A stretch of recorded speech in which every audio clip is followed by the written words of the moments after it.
Hexagonal bases, detail, chuck a load of crap on. Occasional cat bum.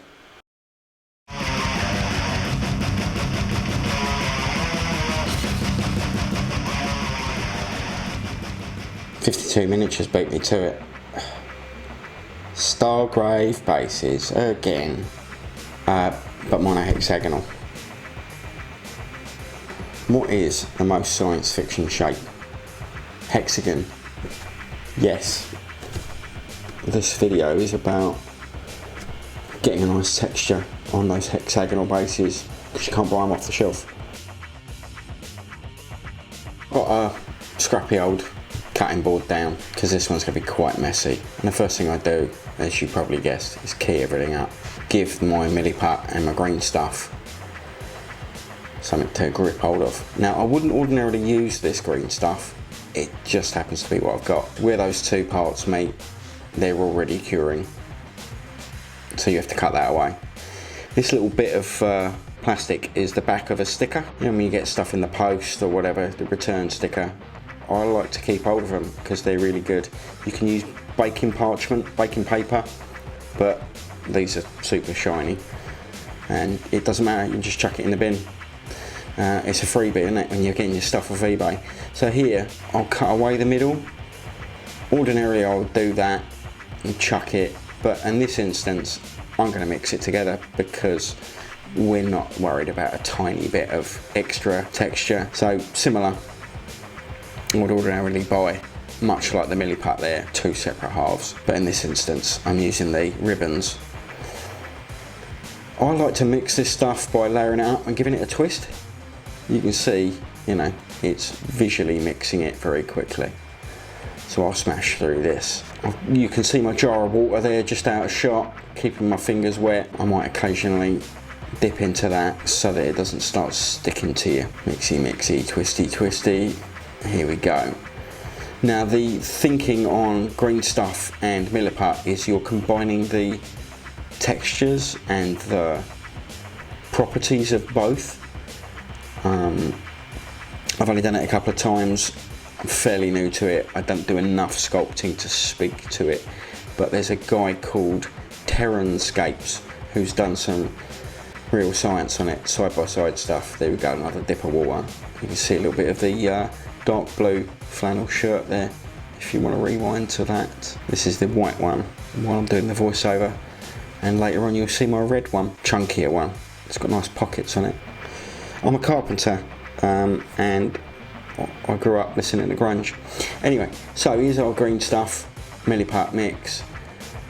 I'm just gonna lay out our hexagons, the most science fiction of all shapes, and split that up amongst them. You can see the scratches on that now. Little dot on each, little dot on each, roughly the same amount. It's not going to matter how much, and don't worry about being too exact, because as you roll on the texture, push on the texture in this case, you're going to trim off what pushes over the edge. You can see now I've done some of these. I'm just pushing it down. I'm using my water pot, it's just a jar, probably pickle, knowing me, to push that down. You see I've rolled it on, and you see that little push out on the side. So you can see I'm just going to put the knife along that edge, flat against the bevel of the edge, slide down it, try and mimic that bevel. It'll save sanding later. Don't worry about it too much because you can sand it. You can see I've got loads of little sausages that are left over.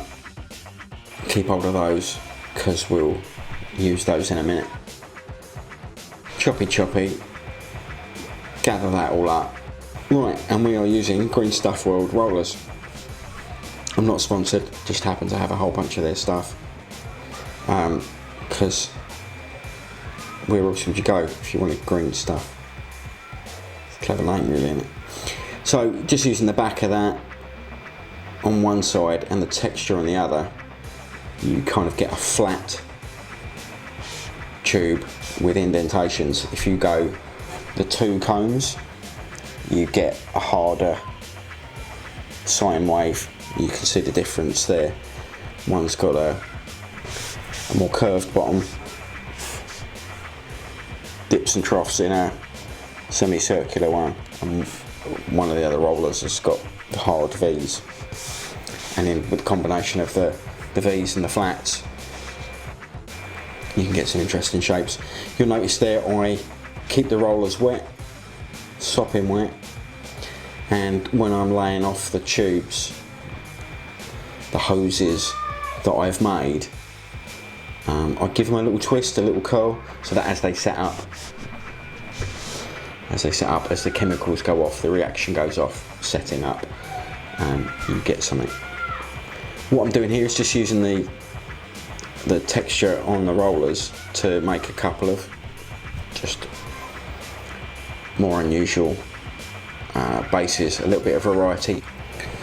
So what I'm doing here is just pushing a couple of the bases onto the green stuff roller in one direction and then turning 90 degrees, and even with that much water you see they still suck a little bit, but that's just the area getting a bit of suction onto it. But you know, just a bit of variety, trying things out here a little bit. I experiment so that you can see my mistakes, just to try it out, looking at the points on the hexagon, the most science fiction of all shapes, to help me turn 90 degrees. So this is something I did ages ago for my Necromunda gang that never was. So I used this 2-part silicon moulding putty, similar to all this other stuff, 50-50, mix it together. You stick it on your bit of terrain and you've got your own press mat, your own texture. You know, if I'd have made a sausage and rolled that on, it would have been too soft and wouldn't have worked, but I would have made a texture roller like what you can get from Green Stuff Industries and other people. But what I'm going to do here, just lay out my bases and push the texture on, use my roller and give it a go. Obviously this isn't perfect, silicon's quite soft. This soft material going onto another soft material, you're always going to get some discrepancies, but at the end of the day I cover it with crap and paint rust and things on it, and as you can see they don't look terrible. It just means I've got hexagonal sector mechanicus bases, what you can't get anywhere unless you were to get the round ones and cut them off and fill it, but that seems like a lot of work. So here what I'm doing is, like, a little bit of detail was a bit off on that one, so I stuck it back on the texture roller, gave it another little squeeze. Love it. Might do that on a couple of the others as well. I might even do it in shot one day, and then even if you did, you know, use that, just that area a couple of times, by virtue of putting some of our hoses on it and our other generic Sci-Fi greeblies, you could make an army's worth of these. Bit more trimming, a few more sausages. So now I'm getting to the point where I'm just grabbing some bits, some leftovers, stuff I've trimmed off of other kits, and I'm pushing them down.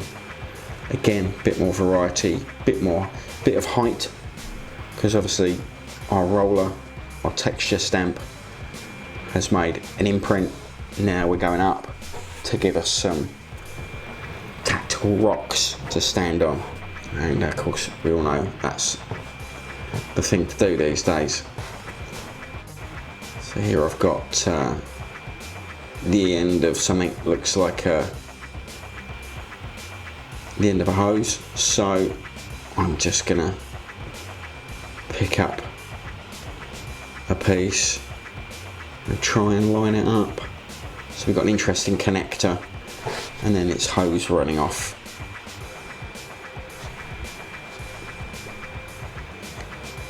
You can see I'm starting to lay these on, trim them off. If there's enough, you can use that hose again elsewhere. If not, it gets rolled up. You can see there's quite a bit of working time. So I've got like not even 2 hours of full hobby here. I did some one evening, some the next. The painting. Just pulling the edges down a little bit so that we don't have the green stuff wants to lift away from the base, so you have to drag it a little bit towards the edge. Just as you pulled it off of the texture stamp and your rollers, it wants to lift up. So I'm just making sure that it's tight around the edge. And I'll fill that with about a putty. Right, so what I've got here is my sanding pad again. And I'm just dabbing it on some areas on the 60 grit. It's quite a rough. Very rarely use that on your hobby stuff, but what it's good for here is just putting a bit of texture. You know, rusty, pitted metal, so that you haven't got a perfectly flat surface. You've got hundreds, thousands of years worth of rain and rust on thick metal. It pits it. Look at stuff in railway lines where you've just got bare metal, and just by its size it survives, but it's got pitted holes like somebody's dabbed at it with a Dremel or ground lots of little circles. It's just weather, acid rain. So here's another thing. Stick down a bit of tape, bit of masking tape, and use that as your palette for your super glue when you're doing things like this. It just saves dabbing and reapplying to the bottle. Every time you go to that bottle, you're risking knocking it over. So if you've got a little palette of it here, it's much easier, much safer. You know, you don't spill your Nolan oil if you put it in a little pot to one side, like you would put paint in a palette. Like you would put paint in a palette, put your Nolan oil, put your super glue in a smaller one. You can only spill that much. You can only spill a couple of millilitres. Anyway, so I'm gluing these to my fingers, but what I'm mainly doing is using a cocktail stick to get a little bit of my super glue into those corners. I'm sticking down the pipes. It's got, you know, it's twofold. It sticks down the pipes, it sticks down those little bits that I've just pushed into the green stuff. But what it's also doing is giving me something I can put a bit of bicarbonate of soda on, and then that's the texture and grit that has blown or swept into the corners and gathers under and around things. Visual interest, texture. You can see I'm putting it in the recesses of some of these bits where crap, rat poop, the teeth of juvenile gangers have been punched out. The nipple rings of Van Saar gangs, such. Rubby, sticky. And I barely stick any of these to my fingers. I think I stuck about 50% of them to my fingers at some point. Now, this is the joy of this. Just peel it up, carefully roll it in on itself, wipe the glue off of that stick, you can use it again, and that goes in the bin. Smash it. Relatively clean.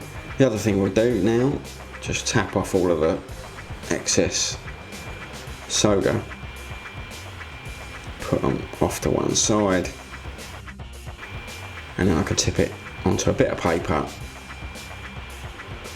That's one of my big dry brushes, makeup brush of course, a little pinch in the paper, and that little pinch makes a spout, and we can tip the bicarb from the paper into there, and you've wasted very little and you don't have that fine layer of shit everywhere. I've got a fine layer of shit everywhere. Cat hair, bicarb, that's my existence. So again, rough bit of sandpaper on the pad there, and just giving it a few more scrapes and scratches. Industrial horror, it's been stomped on. Many a gang, crew, various space bastards have dragged things across it. Treasure, corpses, heavy weapons. So I'm like gouging it up with my knife quite randomly. Loads on some, barely any on others. Variation, variety, whatever floats your boat. There you go. We can see some of those scratches, different bits of texture, the way the super glue and the bicarb gather in corners against the hose. So what I'm going to do so I can go outside is I've just put a bit of double-sided tape on this bit of crap and a glove. So boom, that was quick, wasn't it? Right, blow in the wrist, take the glove off, slide it out. There we go. I'll use that again in a minute when I paint them black. That was a bit of a skybox, set top box that somebody left on the street because it was no longer needed. But it got that lovely drill texture on it.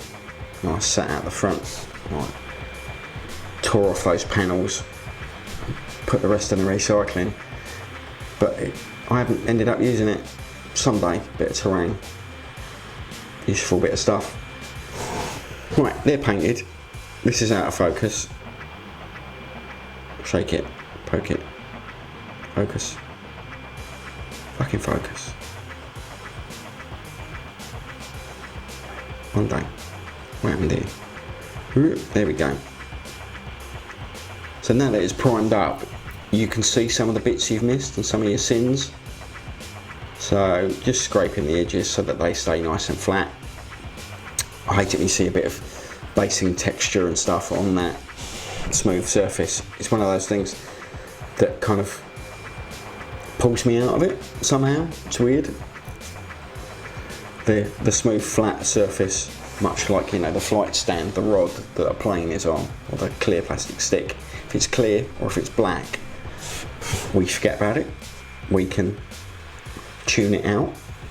But as soon as it's got bits of crap on it, it tunes back in. It's like a bit of static. One of those little things. An OCD perhaps. So, bit of scrapey, clear those edges up, and then we'll spray them black so that you can't see anything. Oh, it's really difficult. So that's me just waving a light around to catch a little bit of it. But you'll see as soon as I throw some of this big tickly brush, silver paint on it, a little bit of bog roll, so tiny bit of paint. This is back on that bit of paper that I was doing the bicarb on. I haven't used this paint in ages, so I'm going to shake the granny out of it. So super quick dry brush, chop chop chop, you know what that looks like, skipping out. There we go, you can see what's going on a bit more now. Still far too shiny. So again, more green stuff. It's not sponsored, I just happened to buy it. Green Stuff World Rust pigments. They're liquid, but they dry quite chalky. I'm using these ones for the first time. I've used some of their other stuff and quite enjoyed it. So I flipped over the bit of Sector Mechanicus terrain there because it's got little recesses and that makes a quick little palette. So I put a couple of drops in there and then toshing the paint on. Eventually. So a bit of the dark stuff, a bit of the lighter rust, bit of this, bit of that, dabbing away, being quite free and loose about this because that's how this shit gathers.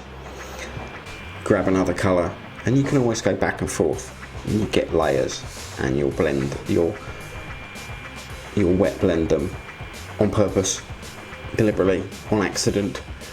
Some of these paints, they were sealed, so weird. The little spout hadn't quite been moulded correctly. Big old terrain brush, cheap and cheerful. And you see it's a bit splayed at the end, and it's got a spattered pattern. And what I'm doing there on the paper is making sure that I've got a different shape. Much like if you're sponging damage, you want to make sure your sponge hasn't got a hard edge. And if your brush has got a point, you'll get lots of points. So I give it a bit of roughing up so that I've got a different shape each time. I've made a point on the brush on this occasion, just because I actually want to get it in a place or two. Targeted. There's also a turquoise and a green verdigris paints in this set, and just for a bit of variety, and just to try them out, I've put a few spots of that on here as well. This is another thing I like to do, again because those colours just stand out a little bit, either by flicking the brush or tapping the brush against my finger. You can direct the paint where you need to, get some random lines. You can see what it's doing on the paper as much as you can the base. The bases being rougher, you can't quite make it out. You'll see more of it in the beauty shots. The beauty shots at the end. So clean the brush up a little bit more and then just painting it in some areas where it's going to have gathered, where it's pulled and run away, for a bit of variety. Watered it down on this one to get a real puddle of it, get a right nice area of in this particular base. So just lifting it up again, a little bit more of that silver, just in case I've taken too much away. Just a final tickle over the top to show that we've got a rusty object that has recently been buffed by feet, i.e. the feet that are probably standing on the base currently. A lot of these things kind of, I think about my art department days, when you're painting a space, you think about where the body rubs against the space, what you're treading on and everything, so kind of like tell the story.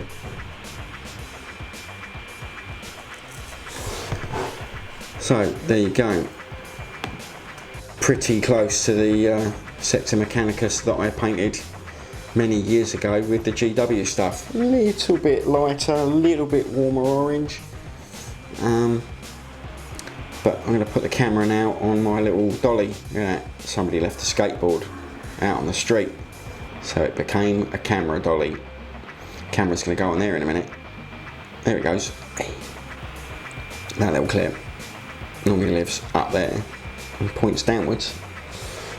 On this occasion,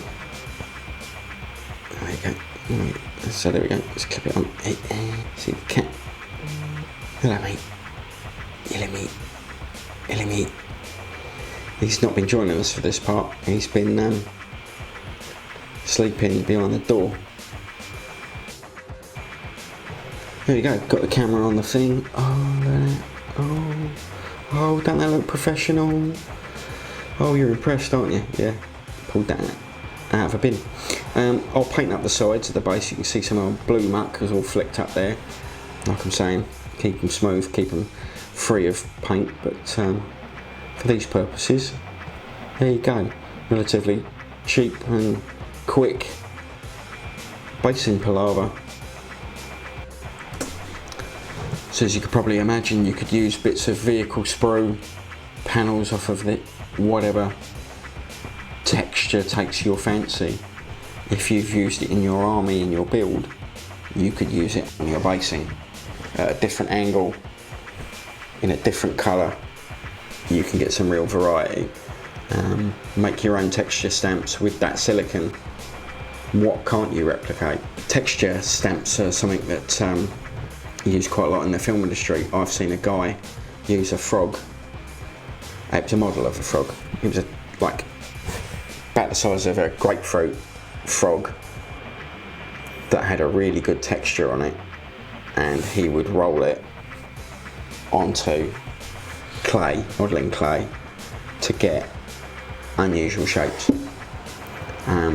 You can put your silicone on, you know, your model, your dinosaur, the bit of fur on a space wolf, and you can then do a texture stamp of fur elsewhere. That's what I use that silicone for. It's dead good stuff. I did an Alfarius model, and I took a press mould of a skink lizard man's shield, pushed some green stuff into that silicone, and then I had some scale armour that I could put on his cloak rather than having fur. Trim that off. bit of Hydra scale. Give it a go. It's worth trying it. You can also get these moulding putties that you can reuse. They're like, you just dip it in hot water. It's essentially a block of hot glue. You heat it up, push it onto something. Obviously you've got to push it onto something that's quite hard, and then you peel it off and you've got a texture stamp. Just fucking rub shit into your green stuff. Don't rub it in your face. It's a health and safety announcement. Don't rub it in your face.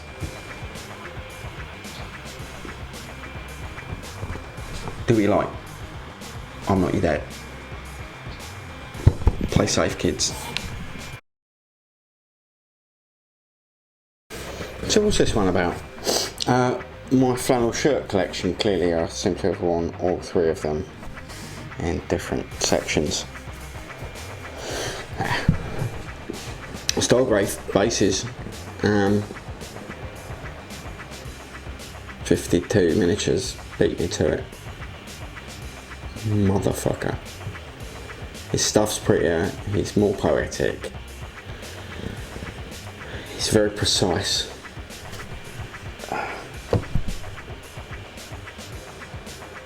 It's dazzlingly handsome and it's well lit, and here's me forgetting to turn mine on.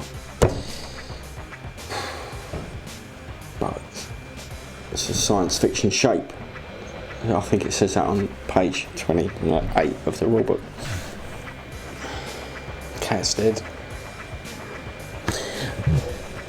He's melted after he's smashing it on his kettlebell and his resistance bands. He's just resting in between sets. I'm sure he'll come over and give us his opinion on something in a minute.